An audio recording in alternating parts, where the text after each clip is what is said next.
Bonjour à tous, j'espère que vous allez bien.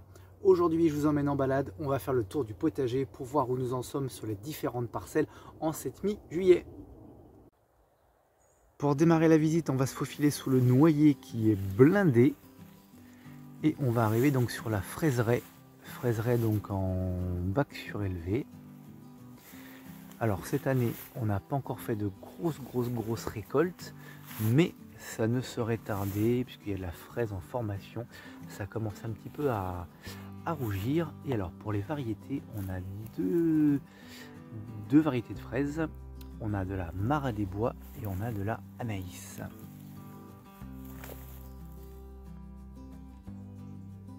Bon, il y a à peu près une centaine de pieds. Et puis bah là, on va aller voir sous le tunnel ce qui s'y passe.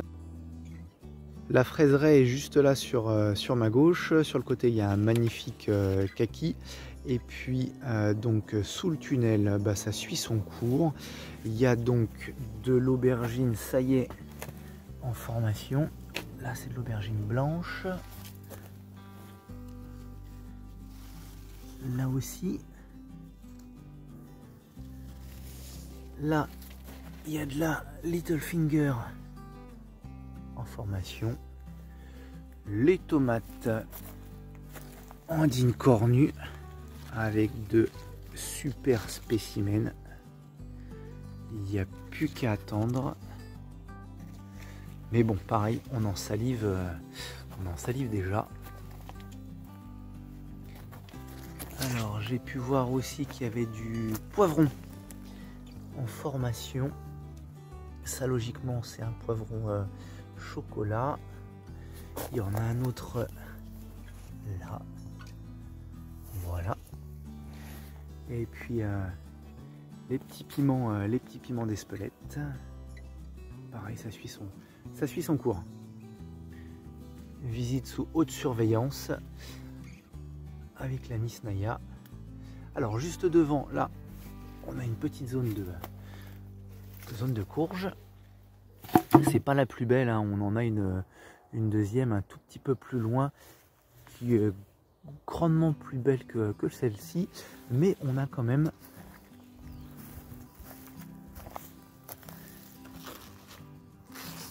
quelques fruits, hein, quelques courges en formation.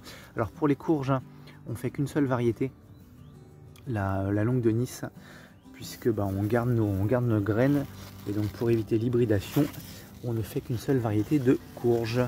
Juste là à côté, on a les mini melons. Alors on est des grands amateurs de mini melons depuis qu'on a découvert cette variété. Ça fait à peu près 3 ou 4 ans je crois. Et ben, on fait que ça. Donc là il y a de la fleur. Il y a peut-être des petits melons qui vont commencer à pointer le bout de leur nez. Bon, c'est tout petit. Voici justement un joli mini melon en formation. Alors précisément la variété c'est Minnesota Midget. C'est des graines qu'on avait eues chez Cocopelli. Et puis bah pareil, hein, comme on fait qu'une seule variété, on peut envisager de garder nos graines pour la saison d'après. Donc je précise, hein, c'est une variété donc éventuellement à faire grimper. Il n'y a pas besoin de la tailler, donc ça m'arrange. Et je n'ai pas trop la passion de tailler les plants, que ce soit de concombre, de melon ou d'aubergine, tout ça. C'est pas mon truc sincèrement. Donc du coup, cette variété nous convient très bien. On poursuit la balade, on va aller voir le kiosque derrière, mais on va passer devant l'un de nos Pao Pao, aziminier, le plus gros. Et ben voilà, il y a de l'azimine en formation.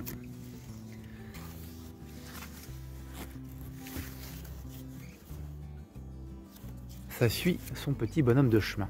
Donc là, c'était une zone de pommes de terre que l'on vient de récupérer.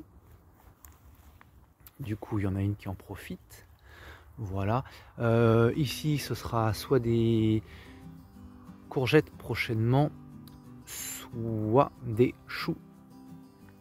Alors, hop, le kiosque, donc le basilic et les tomates. Hop. Trop hâte que ça rougisse aussi.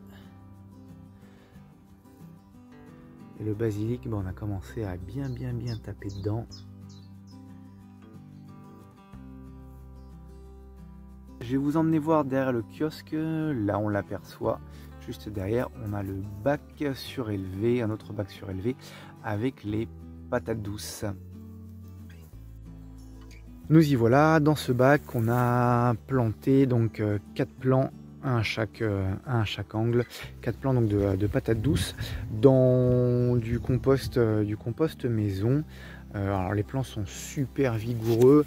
Il y a de la grosse feuille, c'est bien coloré. Donc on verra bien le résultat. On va aller voir les prochaines zones. Donc on va passer sous les noisetiers.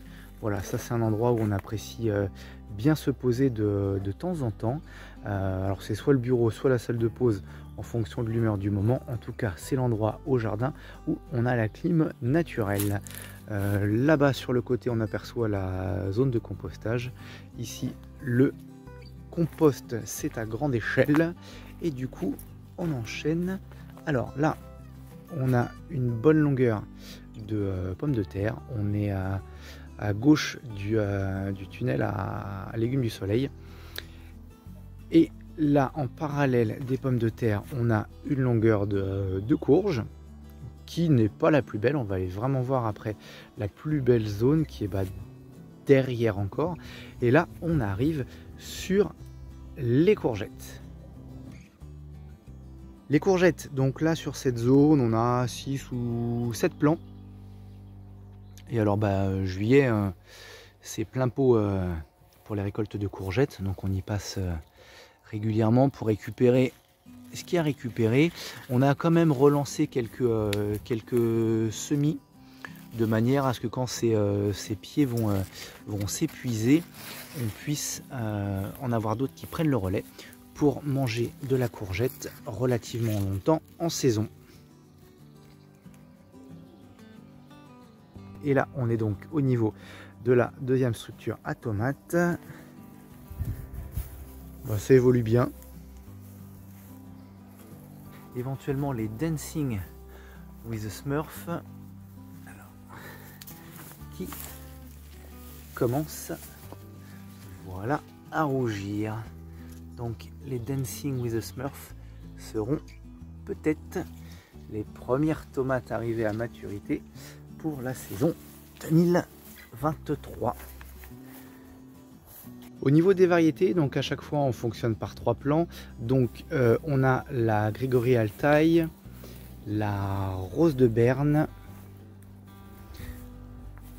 Ananas, Marmande, Noir de Crimée, les Smurfs, les jaunes poires et les Black Cherry. Alors c'est un peu la forêt vierge au niveau des tomates cerises, mais ça y va tranquillou. Et puis sur le côté de la structure, on a des haricots verts. Oh pareil, il faut pas qu'on tarde, là ça commence à être énorme. Haricots verts grimpants. Donc juste derrière cette structure à tomates, on a un gros pied de courge.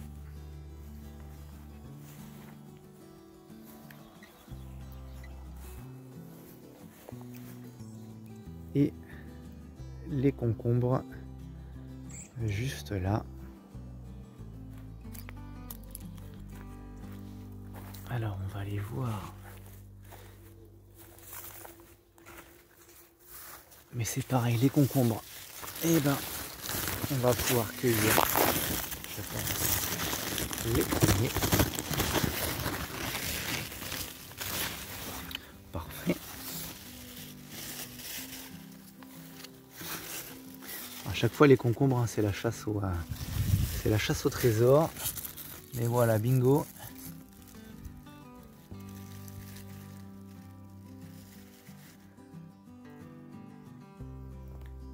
Sur la droite des concombres, on a notre zone principale de pommes de terre, variété désirée. Et derrière, on va les voir, on a la zone des haricots. Les haricots, alors là, on a deux longueurs espacées à 40 cm, deux autres longueurs là-bas. On a décalé les semis pour pouvoir étaler les récoltes. On a d'ailleurs encore quelques godets en préparation. On attend d'être repiqués là, juste là-bas, entre les tournesols. Et sur le côté donc des haricots, on a quelques petits plants de tabac au pis. Bon, alors ça, c'est juste pour le fun. Nous voici devant la grosse zone de courge, toujours de la longue de Nice. Et alors, voilà ce que ça peut donner en ce moment. Donc il y a un petit peu plus d'une dizaine de pieds sur la zone. Heureusement, ils sont tous marqués avec des petits bâtonnets, histoire de repérer les pieds au cas où, quand on a besoin un petit peu de les arroser. Alors je vous ai déjà dit, cette saison va sûrement être une saison record pour nous, mais c'est d'autant plus vrai, je pense, pour les courges. J'espère que vous avez apprécié la balade. Alors je suis désolé, cette vidéo va peut-être être un petit peu longue. Elle va sûrement faire entre 10 et 15 minutes. J'aime pas trop ça, mais bon, au moins on a pris le temps de faire le tour. Et comme ça, ça vous permet un petit peu de voir un petit peu la taille de notre terrain de jeu. Si on doit faire un petit bilan à ce stade de la saison, eh bien tout va bien. Et si ça continue tel quel, et bien encore une fois, on est sûrement sur notre plus belle saison depuis qu'on cultive ce terrain. Voilà, alors j'espère que vous avez apprécié. N'hésitez pas à me le dire dans les commentaires si c'est le genre de vidéo qui vous intéresse, si vous préférez des formats plus courts, au cas où, quelle thématique, qu'est-ce que vous pourriez apprécier regarder un petit peu chez nous, ou les choses que vous souhaitez qu'on vous partage un petit peu plus régulièrement. Voilà, et ben je vous dis donc à très bientôt pour de nouvelles vidéos au rucher ou au potager. D'ici là, portez-vous bien. Ciao, bye bye.